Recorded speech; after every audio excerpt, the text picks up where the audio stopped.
Kinshasa na biso réalité ya banaki réalité ya banakino.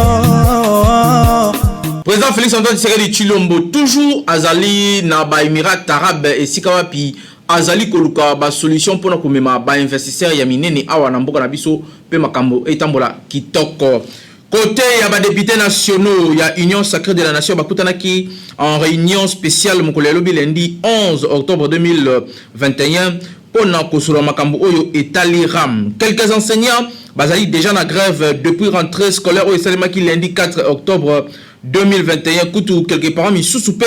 bazali ko regretter na grève wana alors que bana batanga ki malamu te na année l'équipe par rapport à la maladie ya COVID-19 basengi na bango baluka solution pona kosunga bana na biso batanga kitoko. Réaction ya ba église indépendante sur ba enregistrement oyo a ben cholé à salaki na ba église mususu wana. Quelques sujets oyo tozali ko développer na édition ya mokolo lelo KNB News édition ya mardi 12 octobre 2021 oyo nazali na plaisir ya ko présenter bino yango pe na souhaiter bino bolandi malamu.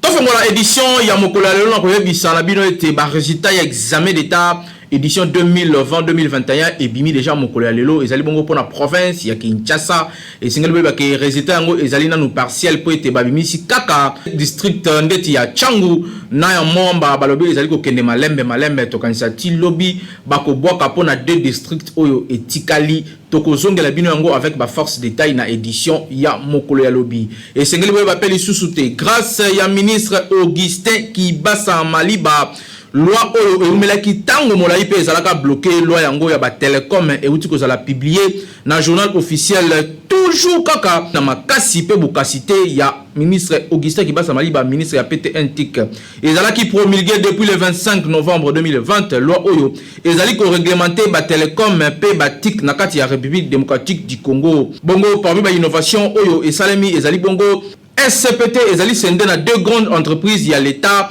moko ekosokipe pour na télécom pe mosusu ekosokipe pour na ba poste tutelle ya RPTC et Longwe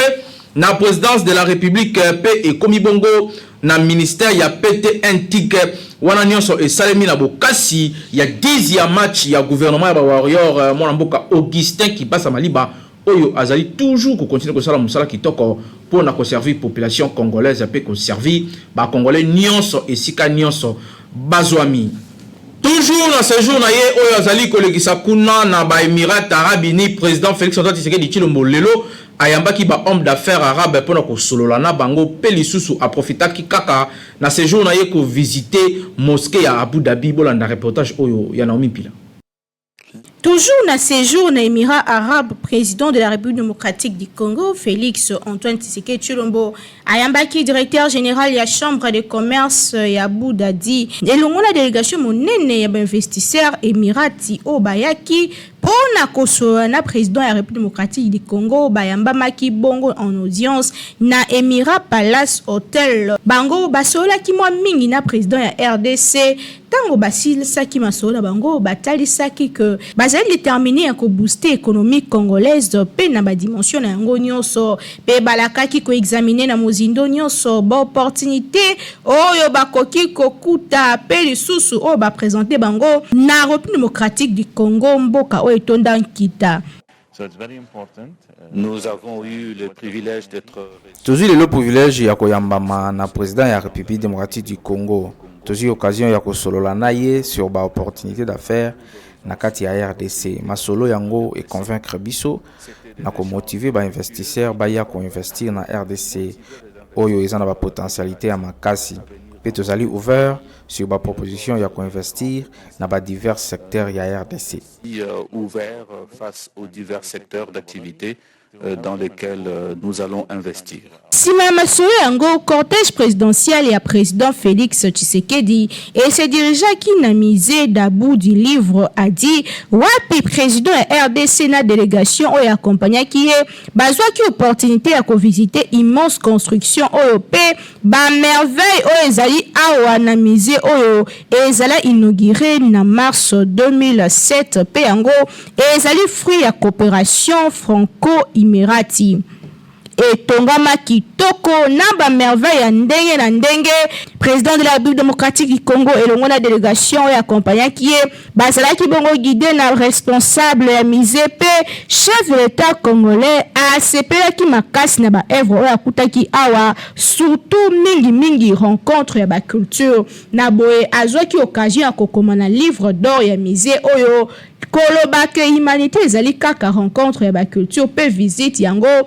esilaki kitoko makasi pe na esenga komona ba merveille nini etongama awa. To rappeler que chef de l'état congolais azwami na Émirats arabes wuta weekend eleki wapi azali kosola mingi na oyo etali bongo coopération RDC na Émirats arabes pona oyo etali bongo aide pe lisusu kosenga ba investisseur Emirati baya kotia misolo na mboka na biso oyo ezali na ba opportunité ya ndenge na ndenge. Kinshasa eleki partout. Ba députés nationaux ya Union sacrée de la nation bazalaki bongo na réunion moko spéciale mokolo ya lobi lundi 11 octobre 2021 pour na kosolola na dossier oyo etali ram Naomi Mpila apesi biso ba détail na reportage oyo. Et salemaki lundi 11 octobre 2021 ba députés nationaux ya Union sacrée pour la nation bazalaki convoqué na Fleuve Congo Hotel na Kinshasa na coordination ya plateforme oyo cher ya président Félix Tshisekedi na réunion moko spéciale oyo ezalaki présidé na Christophe Mboso Kodi ya président Assemblée nationale pe lisusu honorable Jean-Marc Kabou oyo azali bongo premier vice-président ya Assemblée nationale. Réunion yango ezwaki présence ya deux membres ya gouvernement wapi premier ministre Jean-Michel Sama Lukonde en personne pe lisusu ministre ya poste télécommunication pe ba nouvelle technologie de l'information de la communication Augustin Kibasa Maliba. Et sengeli koyeba que dossier relatif na taxe RAM registre des appareils mobiles ezalaki moko ya ba point oyo lobama ki makasi na kati ya réunion oyo yango kutu ezalaki seul point inscrit na ordre du jour. Esengeli kobosa na te que ba député mingi elongo na peuple congolais bazali kotelemela makasi taxe RAM na boye bazwaki ton makasi ya koéchanger pona koyeba lolenge kani kosala pona kolongola to pe kotika taxe RAM. Kasi selon ba élu du peuple o ba s'exprimaki position ya président Assemblée nationale pe ya Jean-Marc Kabound ezalaki kotika ministre Kibasa aya ko répondre à ba préoccupation ya ba députés nationaux sans toutefois ko supprimer taxe RAM. Kasi présent na événement yango premier ministre Jean-Michel Sama Lukonde azwaki maloba pe atalisaki que a regrettaki makasi komona que dossier oyo et comité na niveau oyo alors que selon ye et sengalaki yambo ya komemango l'Assemblée nationale kosola nanu entre ba eli topé entre lisanga ya Union sacrée pour na koyeba solution nini kozwa. Malgré intervention à la fois ya coordination ya Union sacrée Jean-Marc Kabound pe Christophe Mboso lisusu chef ya gouvernement Jean-Michel Sama Lukonde ba députés nationaux ba simbi kaka position na bango kolobake taxe RAM et sengalza supprimer pure et simple. Baeli a peuple bazali ko évoquer entre autres caractères illégal ya taxe oyo pe bazali ko loba que taxe yango ezali kotungisa population ya République démocratique du Congo donc ezali inopportune et sengele za la supprimer sans délai. Compte tenu à blocage ya dossier sur RAM baeli a peuple majoritaire basengaki moratoire moko ya ko suspendre taxe RAM pour na kotia en place commission d'enquête selon ba source commission yango et cause parlementaire pe cause la mission à vérifier traçabilité ya ba fonds oyo eza déjà collecté ti mokona lelo grâce ya taxe RAM. To noter que ministre Augustin Kibasa affirma qu'il déjà qu'on récoltait 25 millions de dollars qui non mokolo ya lelo ta balança taxe RAM. kasi na suka ya rencontre yango se convenant ki boye convocation ya plénière moko durant semaine oyo entre mercredi to jeudi pour ko permettre ministre ya pete antique Augustin Kibasa à répondre na ba préoccupation ya ba élu du peuple. To rappeler que Uta se présenta ki libosa ba élu du peuple mokolo ya le 29 septembre wapi aki ko répondre na question orale avec débat. Ministre ya pete antique kino mokolo na lelo na zongi libosa ba élu du peuple te na kopesa miyano na mituna o batuna qui est donc yango esali que ba prévoir le sous plénière mususu. Enfin ministre Augustin Kibasa aya ko expliquer nyonso so mituna batuna qui est na o etali bongo registre des appareils mobiles taxe o ezali ko tungisa population. To bosa na te que pendant que nyonso o ezali ko salema ba société ya ba télécommunication bazali ko continuer ko soutirer ba crédit na ba abonné na compte ya registre des appareils mobiles. Donc etikali kaka ministre akende kosoa na ba député nde tokoyeba suite soki taxe ram et cause à la supprimer toté Kinshasa et l'équipe partout. Quelques enseignants mingi à ba école catholique Bazali na grève depuis lundi 4 octobre 2021 wapi rentrée scolaire ici à Lemaki. Ba raison ya grève na bango ba détail na reportage oyo proposé na Merveille Mobende. Une semaine après rentrée scolaire, wapi l'école mingi bazongi déjà kotangisa bana kasi na batan o l'école publique mingi bazana mouvement ya grève na yango ministre enseignement primaire secondaire et technique EPST na mukuse Tony Mwaba kutana ki mokolo ya lobby 11 octobre 2021 na ba coordinateur ya l'école conventionnée pe intersyndical ya EPST na ba école conventionnée ebele ya Kinshasa ba enseignant batikali na kopesa courte banda classe ezongi donc depuis semaine eleki mingi bazalaki kaka koya na école ba fandi na bango sans pour autant ba kota na ba salle de classe. Réaction o ezalaki observé ndakisa na école collège Boboto lycée Bosangani pe lycée Bolingani, 3 écoles conventionnées catholiques oyo ba enseignant ba boyaki ko dispenser cours selon ba source ebele ba enseignant oyo batikalaki kopesa cause ya malonga te après réaction au gouvernement na revendication na bango pesi mande batalisaki ki bango bazaki na posa ba bakisela bango salaire.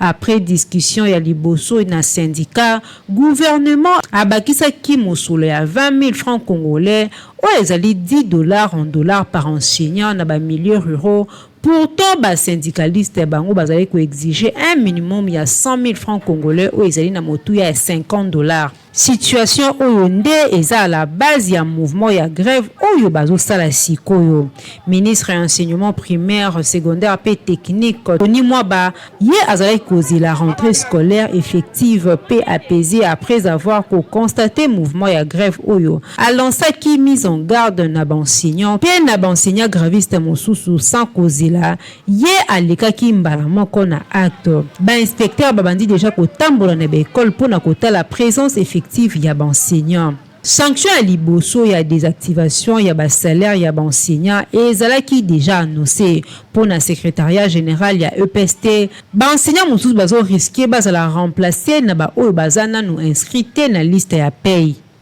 Ba parents oyo babandai koyeba te nini basala po bana bango batangi te une semaine mobimba ba souhaité que rencontre entre ministre Tony Mwaba na ba coordinateur ya ba école conventionnée pe intersyndical ya EPST oyo esalamaki mokolo ya lundi et suspendre na nos situations oyo pona ko sauver année scolaire oyo. Chers enseignants, ba rentrée scolaire mibale o eleki notamment année passée bana batangaki malamu te suite ya pandémie ya COVID-19 pour revendiquer ba droit na bino ezalango mabete kasi faut ko tenir pe compte ya bana oyo ba matière ezokima na moto pe bazozwa retard na ba cours ebele bo pesa bango chance ya kotanga ndenge esengeli kasi kote pe ba kondi bo mekana nous ko revoir salaire ya ba enseignant pour ba vivre malamu po bango pe baza ba père de famille. Kinshasa et l'équipe partout. Ba parents ba réagir sur grève ya ba enseignant oyo selon bango ezali ko pesa participer ezali ko bakisa lisusu retard na bana oyo batangi déjà na ba condition ya pasi na ba ne leki par rapport ya maladie ya COVID-19 kasi ba parents bazali kolela na ba konti ba yoka na ba enseignant pe bana bazongela kotanga avec un partenaire idéologie bazali awa na micro ya Hervé Zaka pe Merveille Mobile. Enseignants des fois baza irrationnel na ba décision na bango bazozwa puisque biso nyonso touti na toyebi bien touti na bakia pandémie wana ezokontinue nano. Alors chance oyo ezopesama ya gratuité eza kaka mpona bien ya bana na biso nyonso. Donc soki bango bakozwa mokano ya kokende grève bazaka na mauvaise volonté ou soit eza idée kaka mpona kosabote gratuité. C'est juste ça. Puisque biso nyonso tozobunda kaka mpona biso mboka mobimba ezala bien bana na biso nyonso batanga. Alors soki eza eloko ya kosenga il faut basenga yango na ndenge normal bayeba bien ke toza na kati ya kobunda biso nyonso mpo totombola mboka ekende liboso. Alors aussi longtemps ekomi des fois na baidée oyo eza clair te baza des fois na agenda caché du tout mpona kosabote kaka nini gratuité nini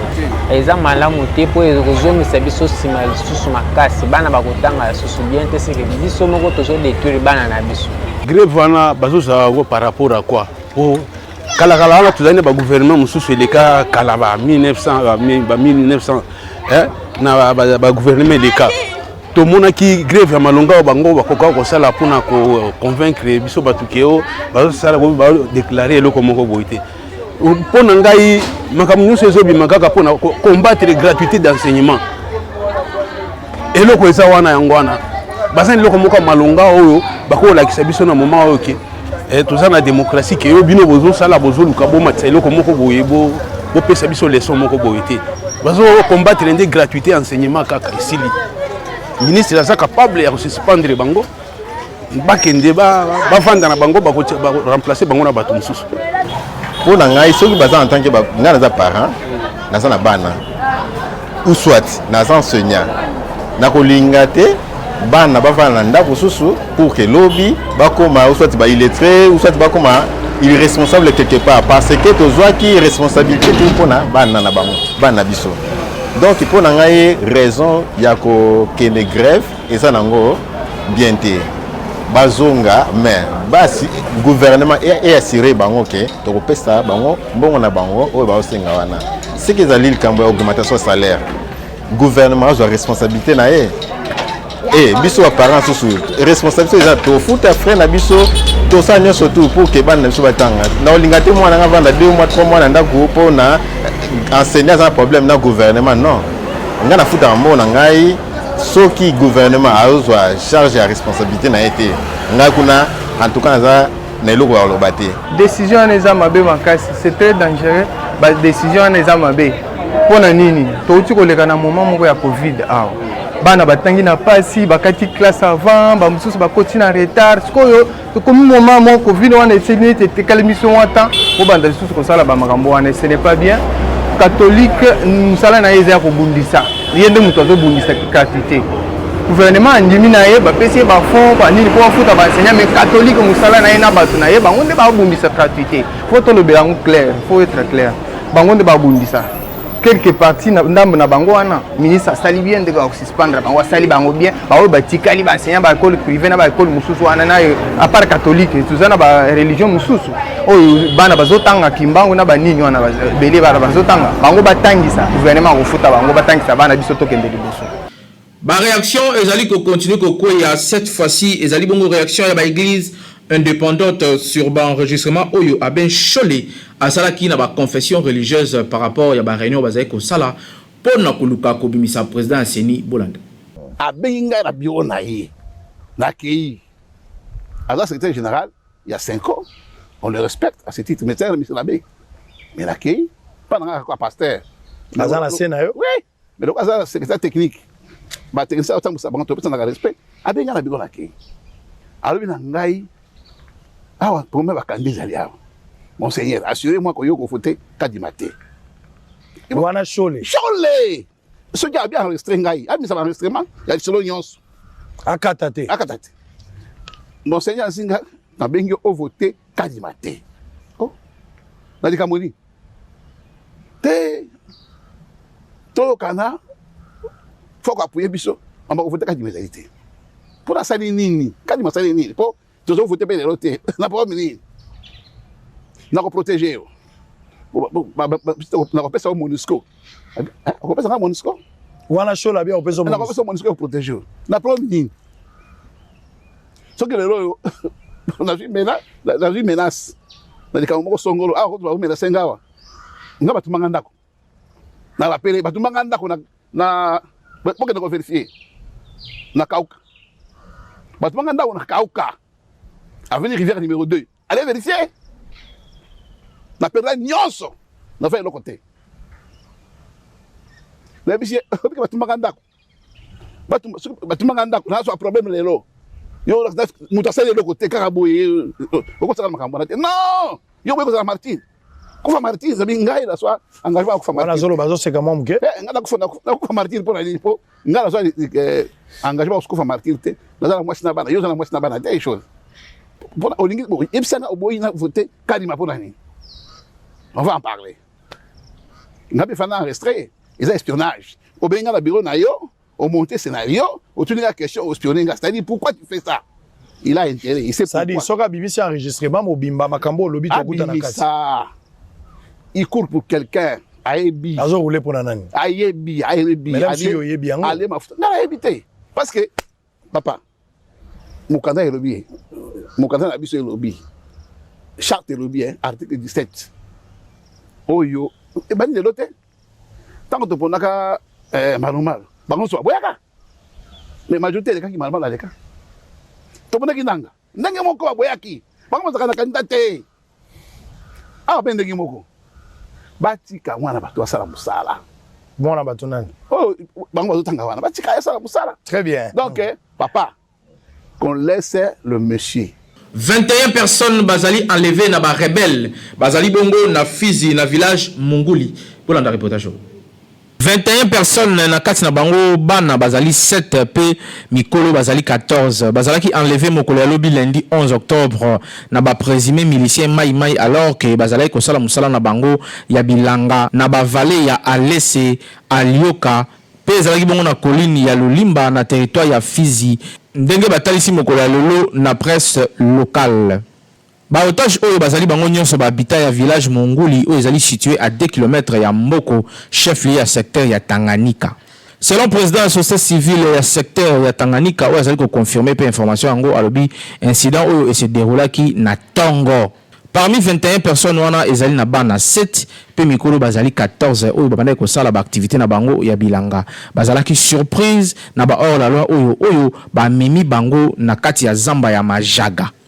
Tous allez condamner avec la dernière énergie acte oyo ezali inhumain pe tous allez senga libération na bango immédiate pe sa condition ya batu nyonso oyo bazali enlevé peut être enlèvement ya bana pe ya basi ezali ko constituer crime moko contre humanité to sengi implication ya ba autorité locale pour na ko éradiquer présence ya ba groupe armé nyonso oyo bazali ko continuer ko tia terreur butu pe moi na vie sociale ya population civile na secteur ya Tanganyika ndenge atalisaki Sami Amim au président de la société civile dans le secteur ya Tanganyika. Et c'est qu'on rappelait que dans le territoire ya Fizi, il y a une semaine que ba enregistré baka ya enlèvement. Mardi eleki infirmier moko pe 3 agents humanitaires ya ONG International Medical Corps bazalaki pe enlevé na ba homme armé moko pembeni kaka ya Fizi centre avant bazala libéré 2 jours après. Donc bakonzi ya état de siège bocha maele bandeko oyo bazala libéré pour s'occuper de l'exi mikolo mingi babomaka bango. En tout cas bosala tout pour bandeko oyo ba retrouver bandako na bango. Kinshasa et l'équipe partout.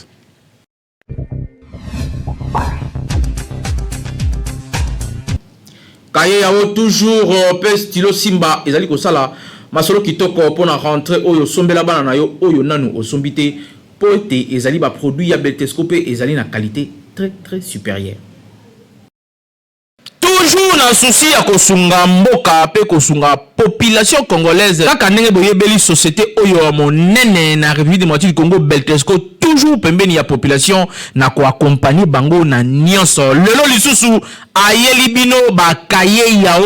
pona kelasi ya bana na biso classe ezali kozonga kalate awa na yango kimaka deja mbangu na ba magasin nyonso ya Beltesco oyebi ezali partout awa na Kinshasa na ba commune nyonso soko tuli magasin ya Beltesco ezali po osombela bana na yo ba fourniture scolaire ya qualité supérieure lokola ba cahier yao ba stylo Simba pe bakaye cartonné ya ba format nyonso ozana besoin ozwa bakaye ya qualité pe ba stylo ya kitoko pona bana na yo année scolaire oyo bazala à l'aise kimambango na ba boutique ya Beltesco okozala desité tozana bakaye à 100 feuilles quadrilignés tozana bakaye à 48 feuilles quadrilignés tozana bakaye à 24 feuilles quadrilignés tozana pe na bakaye à 12 feuilles quadrilignés ko bosana te tozali pe na ba stylo simba ezokoya ezokoma tozana ba stylo simba ya bleu tozana ba stylo simba ya rouge tozana pe na ba stylo simba ya noir tozali lisusu na surprise mususu mbula oyo tobakisi toyina bakaye cartonné ya ba joueur kitoko oyo bana balingaka ko bosana te balobi tango ozali ko somba kaye yao vérifier bien soki ezali na logo oyo ya Beltesco po ba mwifi bazali ebele oyo bazali ko pirater yango donc soko sombi ya mwanza ekolia yo okoumela nango te po ekosenga obakisa mususu kasi soki osombi ya Beltesco ozali mobimba ane mobimba bana bakotanga kitoko po bakaye na bango pe ba stylo na bango ezali ya qualité supérieure o tolobaki te tolobi Beltesco vraiment mosongi ya mboka Kinshasa et l'équipe partout.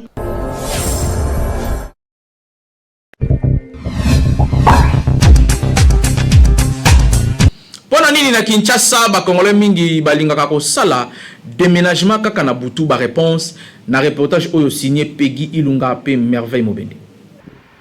Déménagement et action moko ya ko transporter ba meuble ba objet na place mosusu topé eza lisusu action ya ko changer domicile wapi soki obandaki ko louer place na lupango ya batu avant bima il faut ko prévenir moko lupango 2 ou 3 semaines avant ça la déménagement na yo kasi batu mingi surtout na mboka na biso ba préférera na bango ko déménager na butu ba misi biloko na bango butu na tongo bolamu kaka bokuti bango te batu mingi ba pusaka ba raison na bango misusu balobaka ke eza pona ko éviter insécurité miyibi bayeba nini bazomema pe esika nini bazokenango kasi kotala malamu koto mosusu batu baboyaka na bango nde kobimisa biloko na tongo surtout biloko soki anda ko baby surtout ba matele ya bana nde kozaka penda problème makasi yango magazine kan benu to tuna kina na bakinoa soki système wana ya ko déménager na butu ezalaka malamu to mabe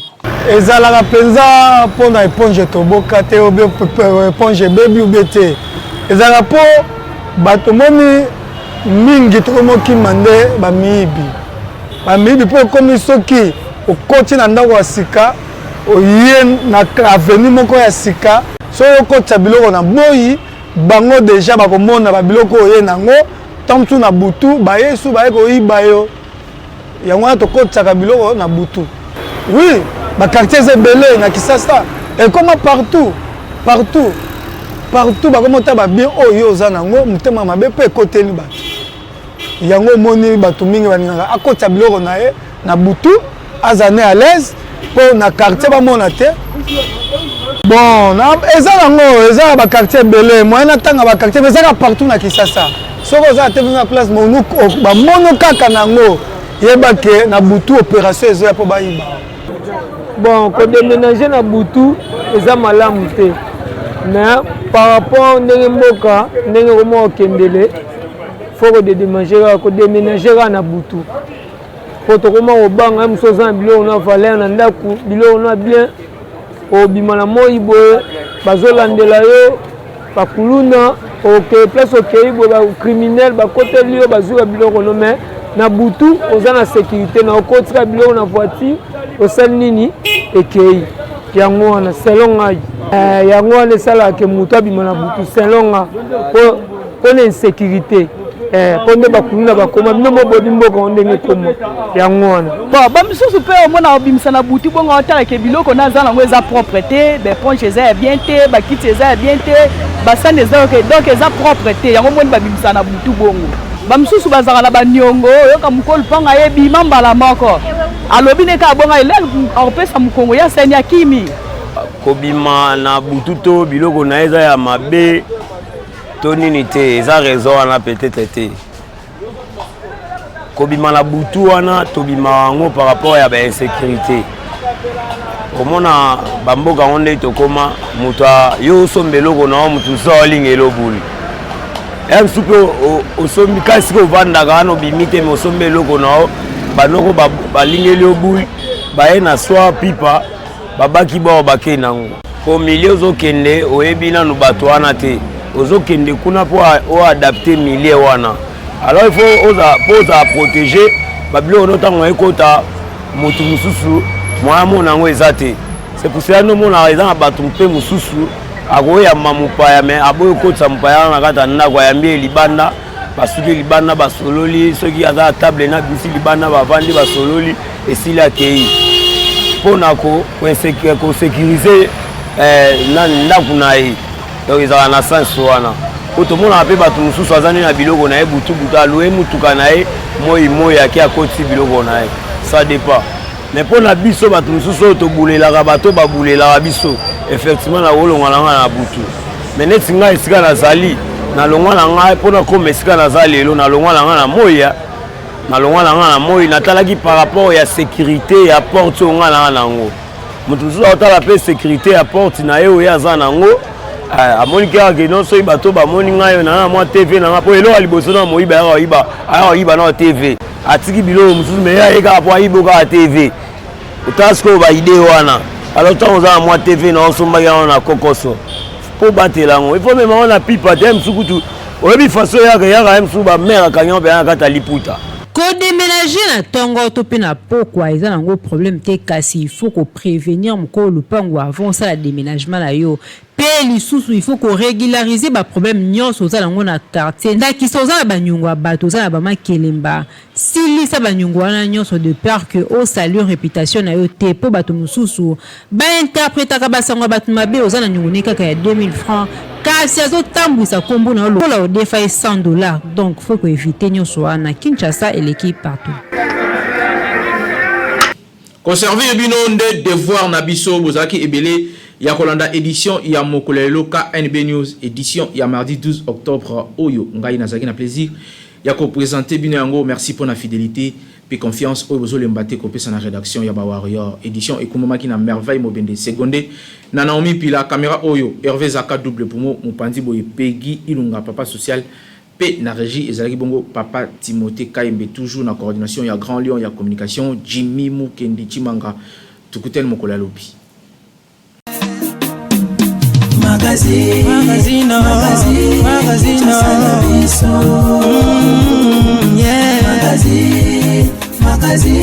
Kinshasa na biso réalité ya bana ki